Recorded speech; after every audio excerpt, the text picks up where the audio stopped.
দুইটা আওয়াজ খুব মজবুত ছিল। আমরা প্রবাসীদের সাথে যখন বসেছি, তারা বলেছে আমাদের অনেক প্রবলেম আছে, কিন্তু আমাদের একটা দাবি খুবই জোরালো, এটা হলো গণভোটের রায় যেন বাস্তবায়ন হয়। আর এদেরকে যখন দেখতে গেলাম আজকে, বলল যদি সুস্থ হয়ে ফিরে যাই, জাতির জন্য প্রয়োজন বারবার লড়াই করব, কিন্তু আমাদের গণভোটের রায় আর জুলাই সনদ দুইটা যেন অক্ষরে বাস্তবায়ন হয়। আমরা A to Z বাস্তবায়ন চাই, এটা ছিল তাদের বক্তব্য, তাদের দাবি। যে এটা পশ্চিমবঙ্গ কেন, দুনিয়ার যে কোনো জায়গায় যদি কোনো নিরীহ মানব গোষ্ঠীর উপর কোনো ধরনের জুলুম করা হয়, আমরা তার বিপক্ষে। আমরা কোনো অন্যায়ের ব্যাপারেই নীরব থাকবো না। প্রতিবেশীকে আমরা সম্মান করি, কিন্তু কোনো প্রতিবেশী আমাদেরকে অপমান করবে, এটাও কারো কাছ থেকে আমরা চাই না।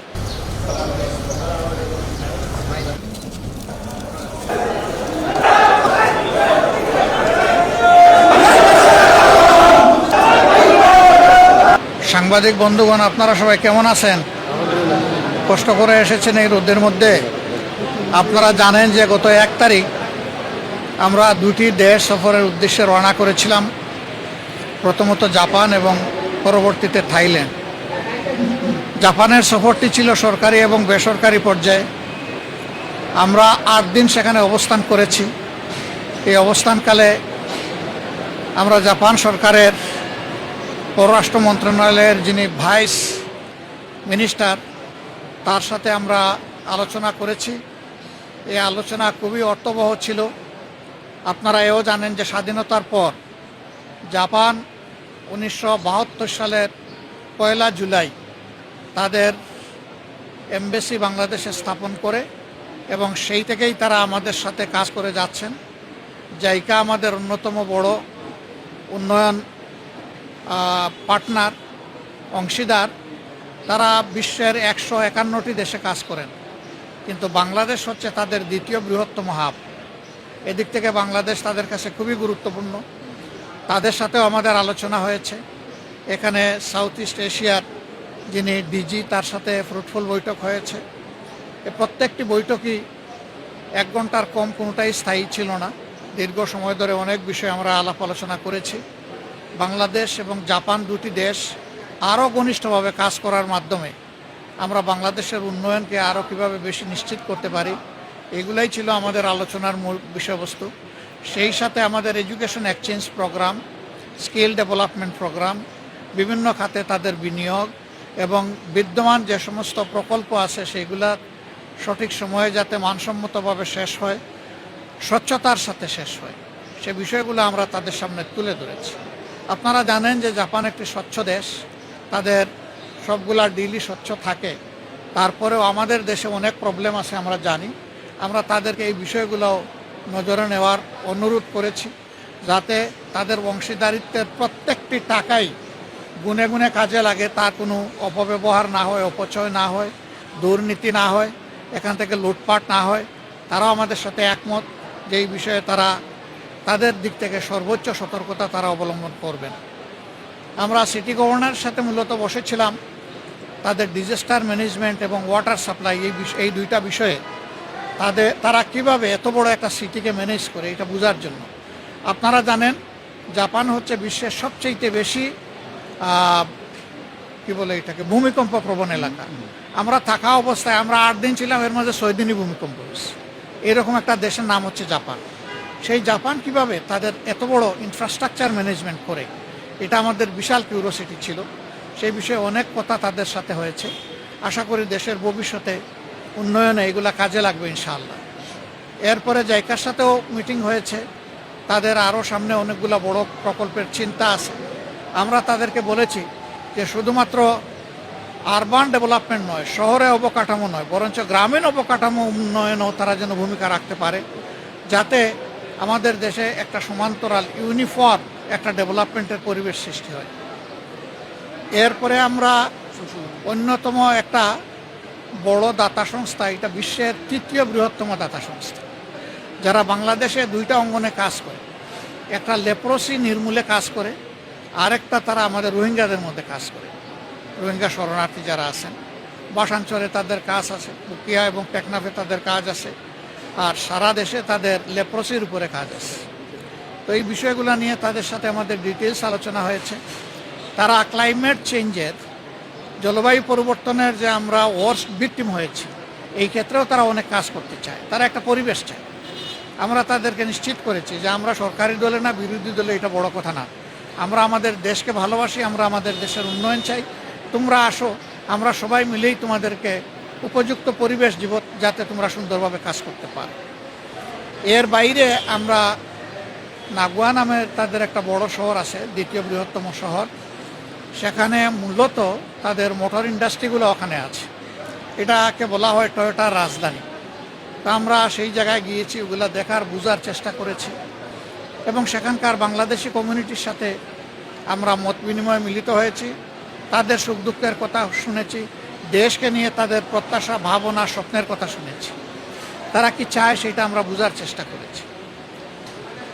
এরপরে আমরা গিয়েছি ইতিহাসের এক করুণ সাক্ষী হিরোশিমা দেখতে। সেখানে মিউজিয়াম দেখলে আসলে এখনও চোখের পানি ধরে রাখা যায় না।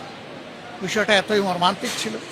সেখান থেকে বিশ্ববাসী কি বার্তা নিতে পারে, আমরা কি বার্তা নিতে পারি, সেগুলো ছিল আমাদের বোঝার বিষয়।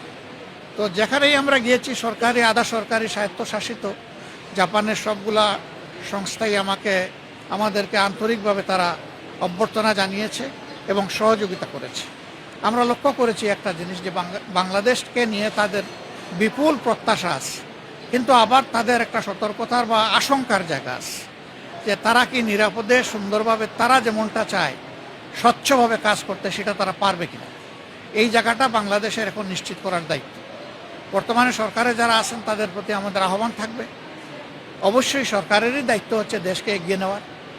আমরা যারা সরকারের বাইরে আছি, আমাদের দায়িত্ব হচ্ছে ন্যায্য কাজে সরকারকে সহযোগিতা করা, সরকার ভুল করলে তাকে টান দিয়ে ধরার এবং তাদেরকে সংশোধন করে দেওয়া, প্রতিবাদ জানানো। সরকার যদি ভালো কাজের উদ্যোগ নেয়, তাহলে আমরা বরাবর বলে আসছি, বিশেষ করে সংসদে গিয়ে প্রথম দিনই বলেছি, শেষ দিনও বলেছি, যে আমরা সরকারের সকল ভালো কাজের সহযোগিতা করব। কিন্তু দেশের কোনো ক্ষতি যদি হয়, আমরা নীরবে বসে থাকবো না। অবশ্যই আমরা আওয়াজ তুলব, প্রতিবাদ করব, প্রয়োজনে আমরা প্রতিরোধ গড়ে তুলব। এটি হবে একটা দায়িত্বশীল বিরোধী দল হিসাবে আমাদের কাজ। তা আমরা একটা জিনিস লক্ষ্য করেছি, যে জাপান বাংলাদেশকে নিয়ে অনেক চিন্তা করে। তারা একটা কথা বলেছে, যে বর্তমান সংসদটা অতীতের গতানুগতিক সংসদের একটু ব্যতিক্রম আমাদের কাছে মনে হচ্ছে। তোমরা যেমন একদিকে প্রতিবাদ করছো, আরেকদিকে তোমরা সহযোগিতাও করছো।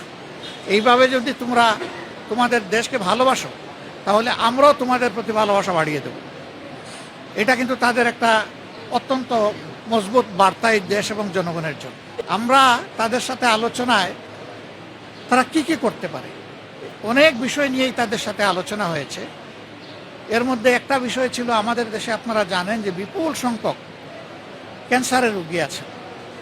তাদেরকে বাংলাদেশে আমরা ভালো চিকিৎসার ব্যবস্থা এখনও করতে পারিনি। আমাদের 2-1টা ক্যান্সার হসপিটাল ডেডিকেটেড যেগুলো আছে, এগুলো এনাফ ইকুইপ না এবং সেইভাবে স্কিলড না, যার ফলে বিপুল সংখ্যক রোগীকে অনেক কষ্ট স্বীকার করে বিদেশের মাটিতে যেতে হয়। আর যাদের বিদেশে যাওয়ার সামর্থ্য নাই, তারা দুকে দুকে মৃত্যুর দিকেই ঢলে পড়ে। তা আমরা এই ক্ষেত্রে তাদেরকে অনুরোধ করেছি যে ফিজিবিলিটি স্টাডি করে, তারা ইনভেস্টমেন্ট বেসিসেও হতে পারে, আবার ফিলান্থ্রপিকও হতে পারে, যেভাবেই হোক তারা যেন আমাদের দেশে মানসম্মত বড় মাপের একটা ক্যান্সার ইনস্টিটিউট এবং হাসপাতাল গড়ে তোলে। শুধু হাসপাতাল হলে আমাদের লোকেরা জানার সুযোগ পাবে না, কিন্তু এটা যদি ইনস্টিটিউট হয়, তাহলে হাইয়ার স্টাডির দরজা খুলে যাবে, আমাদের আরও কিছু স্কিল লোক তৈরি হওয়ার একটা ব্যবস্থা হবে। তো তারা বিষয়টাকে সক্রিয় বিবেচনায় নিয়েছেন। আমরা আশা করছি যে এই ব্যাপারে তারা ইতিবাচকভাবেই আগাবেন। এরকম অনেক বিষয় তো আলোচনা হয়েছে। এই অল্প সময়ে 7-8 ঘন্টার আলোচনাকে সামারাইজ করা খুব কঠিন। আমরা আগেই সিদ্ধান্ত নিয়েছিলাম, ফেরার পথে আমরা থাইল্যান্ডে ঢুকবো। থাইল্যান্ডে আপনারা জানেন যে আমাদের জুলাই যোদ্ধাদের একটা অংশ এখন আছে 64 জন। আগেই সংখ্যাটা আর একটু বেশি ছিল। কেউ 1 বছর, কেউ 10 মাস, কেউ 11 মাস, এই সময়ব্যাপী তারা ওখানে চিকিৎসাধীন আছে। আমাদের একটা নৈতিক দায়বোধ আছে, একটা নাগরিক দায়িত্ব তাদের উপর আছে, একটা রাজনৈতিক অঙ্গীকার আছে। আমরা সেই অঙ্গীকারের মানবিকতার জায়গা থেকেই তাদেরকে দেখতে গিয়েছিলাম। আসলে তাদেরকে এখনও দেখলে খুবই খারাপ লাগে। একজনের পায়ের 4 ইঞ্চি, 6 ইঞ্চি, 8 ইঞ্চি হাড্ডি নাই, শুধু গুস্ত আর চামড়া ঝুলে আছে। অনেকে প্যারালাইজড হয়ে গেছে, অনেকের বডি শুকিয়ে গেছে। একটা ছেলে, তার বাবা এসে বলল যে আমার একমাত্র ছেলে খুবই খারাপ অবস্থা না দেখে যাবেন না। ওখানে একটা হাসপাতালের 7, 8 এবং 9 তলা পুরোপুরিভাবেই এই রোগীদের জন্যই নেওয়া হয়েছে। সরকারের দায়িত্বভার গ্রহণ করেছে, ইন্টিরিম সরকারের সময় তাদেরকে প্রেরণ করা হয়েছে। এমবিসি থেকে লোকও নিয়োগ আছে, কিন্তু এই লোকরা তো চাইলেও কিছু করতে পারবে না। এমন কিছু কেস আছে এগুলার কোনো জবাব নাই, এমন কিছু ঘটনা আছে এগুলার কোনো রিমিডি নাই। তারা কিন্তু এই অবস্থায় হয়তো দেশে ফিরবে। এর মাঝে একজন সে বলল যে 1 সপ্তাহের ভিতরে আমার এই পাটা কেটে ফেলবে। একেবারে ক্লাস 9-এর ছেলে বলেই সে কেঁদে দিল। কিছু করার নাই। আমরা তাদেরকে শুধু সান্ত্বনা দিতে গিয়েছিলাম, তাদের কষ্ট আমরা ভাগাভাগি করতে গিয়েছিলাম, তাদেরকে এবং তাদের আত্মীয় স্বজনকে আমরা সান্ত্বনা দিতে গিয়েছিলাম। আমরা মনে করি রাষ্ট্রের অনেক দায় আছে, তাদের চিকিৎসা এবং পরবর্তী পর্যায়ে তাদের কাউন্সিলিংয়ের জন্য সরকারকে উদ্যোগ নিতে হবে, সাইকোথেরাপি দিতে হবে। শুধু যে আহত হয়েছে তাকে না, গোটা পরিবার ট্রমাটাইজড, গোটা পরিবারকেই সাইকোথেরাপি দেওয়া লাগে। অনেকে এখনো ঘুমাইতে পারে না, সারা রাত সারাদিন সোজা ছটফট করে বিছনার মধ্যে। আমরা সেই দেশের যারা চিকিৎসা সেবায় নিয়োজিত তাদের সাথে কথা বলেছি, তাদেরকে আমরা খুবই আন্তরিক পেয়েছি। আমরা অনুরোধ করেছি যে তাদের সবটুকু দিয়ে যেন আমাদের এই কষ্টে থাকা লোকগুলোকে তারা সেবা দেন। আর আমাদের সরকারকে আমরা অনুরোধ করব যে তারা এবং আরও যারা বাকি আছে তাদের দায় আমাদেরকে নিতে হবে, সরকারকে নিতে হবে। তাদের সুচিকিৎসা সর্বোচ্চ যেটা সম্ভব এটা নিশ্চিত করতে হবে। 3টা কেস আছে, এটা ব্যাংককে চিকিৎসা হবে না, তাদেরকে অন্য দেশে পাঠাতে হবে, ওখানে ওই চিকিৎসা নাই। এটা বড় মাপের নার্ভ ইনজুরি, তাদেরকে মিনিমাম সিঙ্গাপুরে পাঠানো লাগবে। আমরা সরকারের সাথে এই নিয়ে কথা বলবো ইনশাআল্লাহ। তা আপনারা দোয়া করবেন। আর আমরা যেখানে গিয়েছি 2টা আওয়াজ খুব মজবুত ছিল। আমরা প্রবাসীদের সাথে যখন বসেছি তারা বলেছে আমাদের অনেক প্রবলেম আছে, কিন্তু আমাদের একটা দাবি খুবই জোরালো, এটা হলো গণভোটের রায় যেন বাস্তবায়ন হয়। আমরা ভোট দিয়েছি, আমরা যেন আমাদের ভোটের মূল্যায়ন হয়েছে এটা আমরা দেখতে পাই। আর এদেরকে যখন দেখতে গেলাম আজকে, এরা গলায় জড়াইয়ে ধরে বলল যদি সুস্থ হয়ে ফিরে যাই জাতির জন্য প্রয়োজন বারবার লড়াই করব, কিন্তু আমাদের গণভোটের রায় আর জুলাই সনদ 2টা যেন অক্ষরে বাস্তবায়ন হয়। এখানে একটু শুভঙ্করের ফাঁকি আছে, আমরা কোনো ফাঁকি মানি না। আমরা A to Z বাস্তবায়ন চাই, এটা ছিল তাদের বক্তব্য, তাদের দাবি। কোনো ফাঁকি ঝুঁকি চলবে না, সব কিছু আমাদের প্রত্যাশার আলোকে হতে হবে। তো এই মেসেজগুলো আমরা নিয়ে এসেছি। আমরা তাদেরকে সম্মান করি, ধারণ করি, পুরো দেশকে আমরা ভালোবাসি। আমরা সবাই মিলে ইনশাআল্লাহ দেশের সমস্যারও সমাধান করে সামনে এগিয়ে যাব এবং দেশের উন্নয়নে আমরা সবাই মিলে একসাথে কাজ করব। আপনার তো 2 প্রশ্ন, আর এর সাথে উনি পুশিনের কথা বলেছেন। প্রথমটা হলো যে আমরা এই বিষয়গুলা অবজার্ভ করছি, পর্যবেক্ষণ করছি। আমরা পর্যবেক্ষণ করে এই ব্যাপারে প্রতিবেশী দেশ হিসেবে আমাদের যেটা করণীয় সেটা আমরা করব। 2 নম্বর হচ্ছে যে এটা পশ্চিমবঙ্গ কেন, দুনিয়ার যে কোনো জায়গায় যদি কোনো নিরীহ মানব গোষ্ঠীর উপর কোনো ধরনের জুলুম করা হয় আমরা তার বিপক্ষে। এটা যদি এমনও হয় যে এমন কোনো দেশ আছে, গোষ্ঠী আছে যাদেরকে আমরা ভালোবাসি না, যারা আমাদের ক্ষতি করেছে, কিন্তু এখন তারা মজলুম, এই মজলুম যেখানে গেছে আমরা মজলুমের পক্ষে, এটাই আমাদের অবস্থা পরিষ্কার।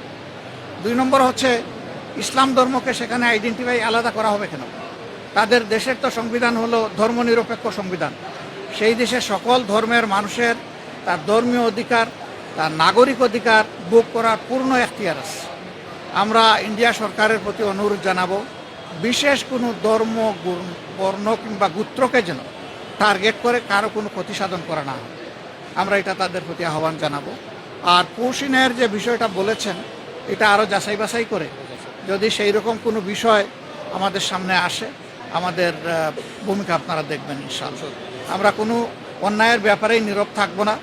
প্রতিবেশীকে আমরা সম্মান করি, কিন্তু কোনো প্রতিবেশী আমাদেরকে অপমান করবে এটাও কারো কাছ থেকে আমরা চাই না। সংসদ তো 1 মাস পরে হবে, এখন কি বসে থাকবো আমরা? না, এখনও আমরা এই সমস্ত বিষয়ে অবশ্যই জনসচেতনতা, প্রতিবাদ এবং সরকারকে তার দায়িত্ব পালনের জন্য আমরা চাপ দেবো, এটা আমাদের দায়িত্ব। সরকার এখন বেশি পলিটিসাইজ হয়ে গেছে, এখন পলিটিক্যাল জায়গাগুলো দখল করার কাজে ব্যস্ত থাকলে তো এই সময় হবে না। এই সময় দেশের মানুষের নিরাপত্তাকে আগে নিশ্চিত করতে হবে। তা আমরা সরকারের প্রতি আহ্বান জানাবো, এখানে হলো 5 জন, তারপরে আরও কোন জায়গায় জানি, এটা বোধহয় ইয়েতে এই নোয়াগাঁয় হলো 4 জন, চিটাং গেলেও 3 জন, সব গোলাকাটা। এগুলা কি? এরা কারা? কারা এগুলা করে পালিয়ে যায়? কোথায় যায়? কার লোক? কে শেল্টার দেয়? এগুলো অবশ্যই খুঁজে বের করতে হবে। এগুলা না হয়ে ফেসবুকে মানে যুদ্ধ চালাইলে তো হবে না। ফেসবুকের যুদ্ধ বাদ দিয়ে কালপিটদের বিরুদ্ধে এখন যুদ্ধে নামতে হবে সাথে, সেইটাই আমরা চাই। ওখানে উৎপাদন স্থলে এটার দাম কত, এখানে আসার পরে পাইকারি মার্কেটে কত, তারপরে খুচরা মার্কেটে কত, এই 3টা যাচাই করার পরে আমরা আমাদের ভূমিকা নিব ইনশাআল্লাহ। আমরা চুপ থাকবো না। দেখেন এইটাই একমাত্র চুক্তি না, আরো বহু অসম চুক্তি আছে। আমরা সবগুলা চুক্তিকে বাস্তবতার আলোকেই দেখার পক্ষে। ধন্যবাদ আপনাদের। ধন্যবাদ।